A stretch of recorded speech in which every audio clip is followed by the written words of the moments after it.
পবিত্র মাহে রমজান উপলক্ষে চট্টগ্রামের পটিয়ায় ১৫০০ দরিদ্র দুস্থ পরিবারের মাঝে ইফতার সামগ্রী বিতরণ করেছে সমাজ সেবামূলক সংগঠন ইসমাইল মরিয়ম ফাউন্ডেশন।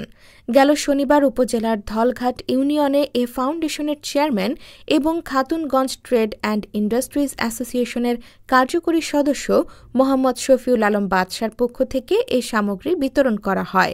আমাদের ফাউন্ডেশনের প্রতিষ্ঠাতা হচ্ছে শফিউল আলম বাদশা, যিনি আমাদের এই ধলঘাট ইউনিয়নে শুধু গরিব মানুষের পাশে না, শিক্ষার এবং ধর্মীয় কর্মকাণ্ড, শিক্ষার কর্মকাণ্ড এবং বিভিন্ন কলেজের যে শিক্ষার্থীদের যে শিক্ষা উপকরণ বিতরণ এবং তাদের যে ফর্ম ফিল-আপের টাকা এবং স্কুল কলেজের বেতন সহ বিভিন্ন কর্মসূচি আমরা আমাদের প্রতিষ্ঠাতা যে শফিউল আলম বাদশার নেতৃত্বে ইসমাইল মরিয়ম ফাউন্ডেশনের পক্ষ থেকে আমরা এই কর্মকাণ্ডগুলি করে থাকি। ইফতার সামগ্রী বিতরণ কর্মসূচিতে উপস্থিত ছিলেন গৈরলা কেপি উচ্চ বিদ্যালয়ের প্রধান শিক্ষক মাস্টার শহীদুল ইসলাম, রাজনীতিবিদ মোহাম্মদ নাজিম উদ্দিন, শফিউল আলম বাদশার পিতা মোহাম্মদ ইসমাইল হোসেন, স্থানীয় সমাজকর্মী এন.আই. করিম, আবু বকর, বেলাল উদ্দিন, এস আহমদ, আব্দুল বারেক, মামুন শিকদার, সালাউদ্দিন, হোসেন, বক্কর, হাসান সহ আরো অনেকে।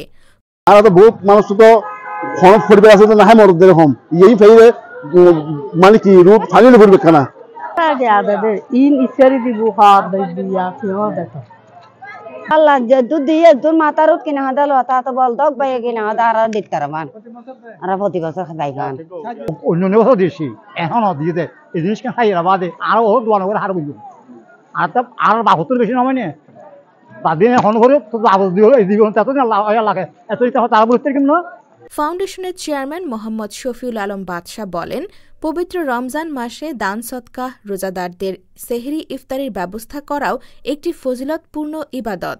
তিনি বলেন, দ্রব্যমূল্যের ঊর্ধ্বগতির কারণে বহু মানুষের সেহরি ও ইফতার জোগাতে কষ্ট হচ্ছে। তাই আমি আমার পিতামাতার নামে প্রতিষ্ঠিত এ ফাউন্ডেশনের মাধ্যমে অতীতের ন্যায় যাতে অসহায় ও দরিদ্র মানুষের পাশে থাকতে পারি, এজন্যই এই উদ্যোগ চালু রেখেছি। Desk report, Patiya TV.